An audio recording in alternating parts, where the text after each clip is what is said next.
Hi, this is Jed Shields at PMi Ltd. I'm going to take you through a more detailed view of the primary school dashboard. With this demonstration I'm going to concentrate on the year view. So if we click on there now. So the year view is where we can see all the results for every pupil within that particular year. In this case we've got around 60 pupils, so you can see all the way down the bottom there. And they're split into two classes. Now we can accommodate as many classes as you want and as many pupils as you want, but generally there'll be no more than 3 classes per year, so at maximum 100 pupils. So in this view we can see all the pupils, the classes they're in, the year's results that we're looking at. So currently we're looking at year 4, and in this table are all the actual results. So we've got lots of figures, we've got some coded numbers here which are a different measurement system, and all the criteria titles across the top. As you can see, we're currently looking at the end of year results, so these are purely results that are found at the end of the year, so the end of the summer term.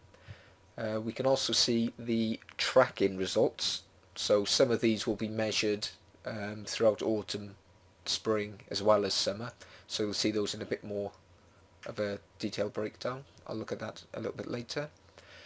We're also looking at a RAG status at the moment, so the RAG status is coded here, so anything green is above target, anything amber is close to target, anything red is below target, and anything white is on target. So we can see we've got lots of different results in here. Tyler Gardner, for example, has got lots of greens, 1 red, so you'd immediately see that that's his area of weakness, and hopefully you'll be able to pinpoint what the problems are and focus on that particular area. Now we're currently looking at the RAG status based on the school target. Now the school target is set up in the variable sheet. If we just have a very brief look at that a minute. So if we go back to the home, setup, and the variables. So here are all the school targets. So we can see in year 4 that we were just looking at then, big writing end of year is a 90, 100 and 130, so anything less than 90 is going to be a red, between 90 and 100 is an amber, between 100 and 130 is going to be blank, so it's white, and anything above 130 is going to be a green. So we go back to the year view, so we can see that 135 is above the 130 target, so it's a green. We can also click on any of these particular cells and you'll notice that everything else is protected, so you can only click on the cells that are of relevance. So clicking on any of the cells within the data table, so that 135 for example for Tyler Gardner in big writing end of year, we can see at the bottom of this entire data table we've got a little bit more of a detailed view. So we can see big writing end of year, Tyler Gardner, he's in Poplar. Now his actual result was 135, the school target was 100, so you can see that that is why he's got a green on there, he's well above. We've also got a pupil target, so you might want to put an individual target, whereas the school target is across the board, so every pupil is measured against that particular view. The pupil target can be specified to an individual. So if a pupil is way above average or way below average, you're going to lose sight of how he's doing, because he's either always going to be red or always going to be green. So you're going to lose the iterative steps that he takes during the year. However, by putting in an individual pupil target, you can set something a little bit more specific. So if we do that for Tyler Gardner, so at the moment I click on pupil target, nothing comes back because there's nothing set. If we go to data, we're looking at year 4, and for Tyler Gardner in targets, okay, so in here if I put some figures in, so for the autumn, spring and end of year targets. Now these work slightly different than the variables, whereas the variables are specific figures. These figures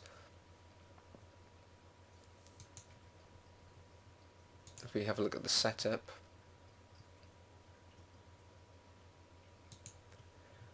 we've got the pupil targets down here. So what we're looking for now is in year 4 we've set a 90%, 100% and 110% for the red, amber and green status.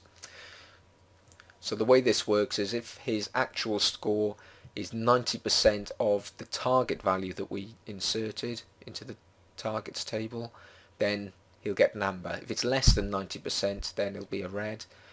So between 90% and 100% it'll be an amber. Between 100 and 110% it's going to be blank. If it's greater than 110% of the target that we specified, then it will be a green. So we go back to the year view, and there you can see we've actually got an amber value now for the end of year. If we have a look at the tracking, we can see how he's doing during the year. So we can see that in the autumn result we've got a green, so he was above target on there. However, you can see that he's slowing down in his progress. So autumn he was doing above average. In spring he's on target, but by the end of the year he's slightly below the target. So hopefully during the spring results you can see it's less than what he had during the autumn, even though the figure is greater. The target where he's aiming for, he's missing in spring. So hopefully you could take action there and turn around what would eventually be an amber if he was left alone to his own devices, and step up and actually try and improve the result at spring, ready for the end of year result. Currently we're looking at, on the tracking view, we're looking at view 1 of 2, because there's a lot more criteria to be measured, because we're splitting a lot of the criteria into the autumn, spring and end of year, rather than fit it onto one big sheet that you'll have to scroll back and forth.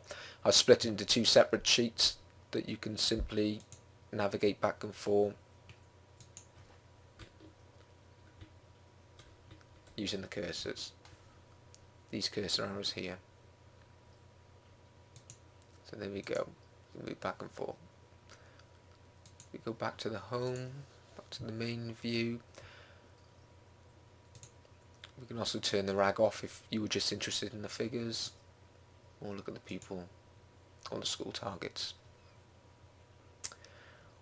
One other thing I'll mention is that you can actually put specific comments behind every single value. So that 135, you might want to put a specific comment, a reasoning why that score was a green, or if it was particularly relevant. So we just have a quick look at that now.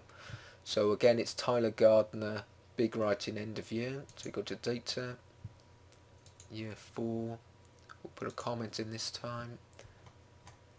So Tyler Gardner, so we want to put a comment in against the end of year. Tyler did really well. So you can type anything you want in there. These comments boxes can be as large or small as you want, so you can put multiple paragraphs in or simple one-liners. It's really a way of capturing the information of the time and being able to pull it back anytime you want. So seeing as these dashboards actually measure the entire history of the pupil, you're not going to remember what someone did 3 years previously, so it's good to see an actual comment that will refresh your memory of what was happening at that particular time. So if we click on that value now and scroll down the bottom, we can see that we've pulled that comment into that comments box. Again, with the year view as well as all the other views, we can choose which year we want to see.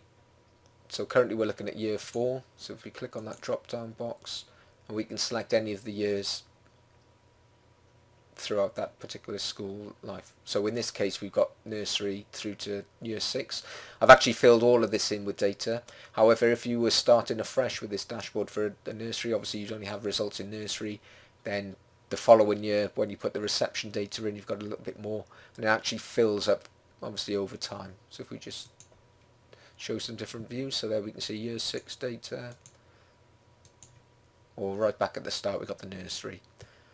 Again, as I mentioned in the brief overview, anything that's greyed out isn't relevant, so the only criteria measured at nursery stage is the run through and the letters and sounds, and then as you progress through the school life, the reception, you can see a bit more is actually measured, and then year 1, a few more bits and pieces. So this is a very, very comprehensive way of finding out any particular data you want for a set of pupils throughout their entire school life. Okay, thank you for watching this demonstration. Check back for more videos where I'll go through other areas of the dashboard. I'll take you through the class view, the pupil view, and some more data entry and setup options.